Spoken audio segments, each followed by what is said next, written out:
the betting brand for soccer fans. That's better. Gamble responsibly.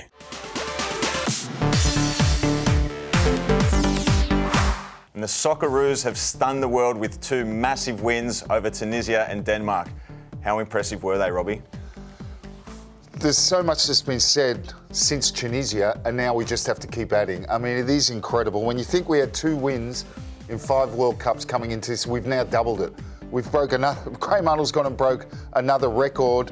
He's gone and got 2 wins in a row. It seemed impossible at the start of the tournament, particularly after France, but the belief that's grown in this group has been amazing, and that's some of the things that impressed you. What impressed you about last night? Yeah, look, I think after that first game, the French game, there was a lot of media scrutiny maybe around the approach to the game, but I think the way that they've approached those last 2 games, they've been tenacious, they've been on the front foot, they've really had a crack. That's the Aussie DNA, is let's get out there and have a crack and put these guys on the back foot. And that's something we've rediscovered, because I've said for many years now that we'd lost a bit, because they came here and told us DNA, fighting spirit, will win you nothing.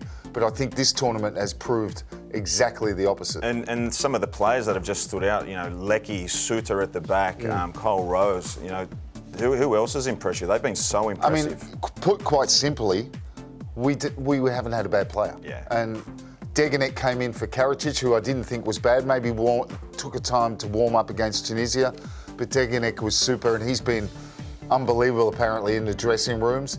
And look, I think if you look at Bajic, the left back, was excellent. But we haven't had a bad player. Sutar has been outstanding and the standout in the defensive block. But if you look going forward, we're going to play Argentina. So we're playing Lionel Messi here, and this world-class team, pretty much on the level that France were when we played them in the first game. Do we make changes? Look, it's going to be a tough ask. I think if you look at the group, they're probably the team you didn't want to face, the heavyweights of the tournament. So it's going to be a massive challenge for sure. Do they make changes? I thought he should have made changes maybe in the Tunisia game, and he stuck to his guns and played the same team. So, stick with the same guys. They're doing the job. You've got Juki up front, who's getting through a mountain of work as well. So he just keeps running. Yeah, they just keep running, and if they're feeling good, and you know what it's like at a major tournament, you just get the adrenaline. You can just keep going. You ride it.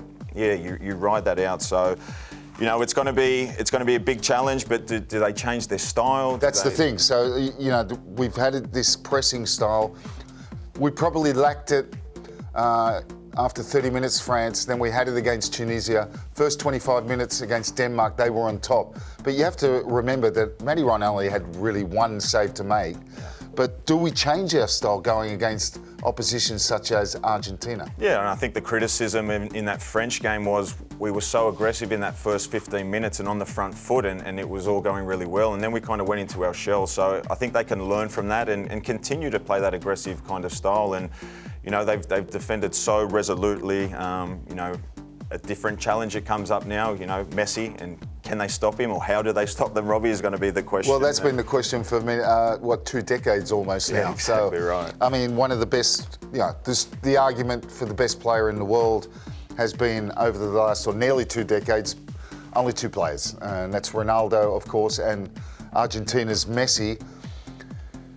The trouble with Messi marking is difficult to mark because at the moment he's transformed his game really into a playmaker, and of course he scores goals. He should have had another one, and he'll be very disappointed he didn't. But he drifts in the game. He'll walk a lot of times, and the trouble is, and if you go back to the other game where he scored, where they beat Mexico 2-0, if you look at that game, he had 1 chance. Yeah. And he takes them. And he takes it. And that's the problem with Messi. If you give him a 1 chance, he's going to take it.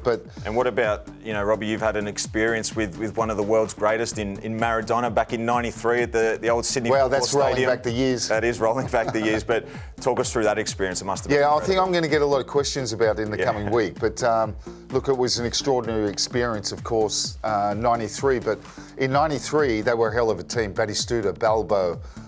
They had world-class players, Redondo, Simeone.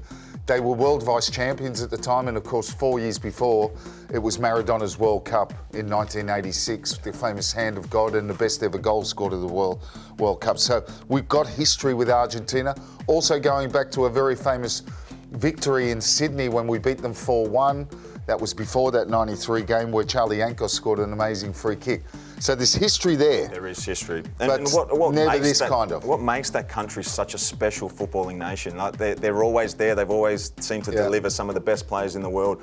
What is it about Argentina? They live and breathe football. That's all it is. It's religious, and South America, I mean, you can mirror that all over that continent. And we're going to see it. We're now going to witness, because I've watched Argentina's games, and the stadium seems to be full of Argentinian shirts. So we're going to be outnumbered, but you know what? We've done that already. And if we were to progress and we were to dream the dream and beat Argentina, then where would it rank, Robbie? Where would this rank in Australian football history if we were to knock over a team like Argentina? Well, it'll go down as our greatest ever victory, of course.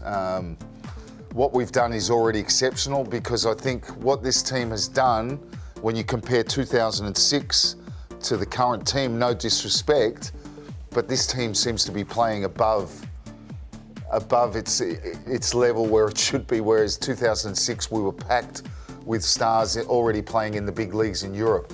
And hopefully what this gives is some of these players, and I think the world, that attraction of going to big leagues after this. We're setting up for the next generation a fantastic future, and if we can do it, and why not? Dare to dream. Absolutely.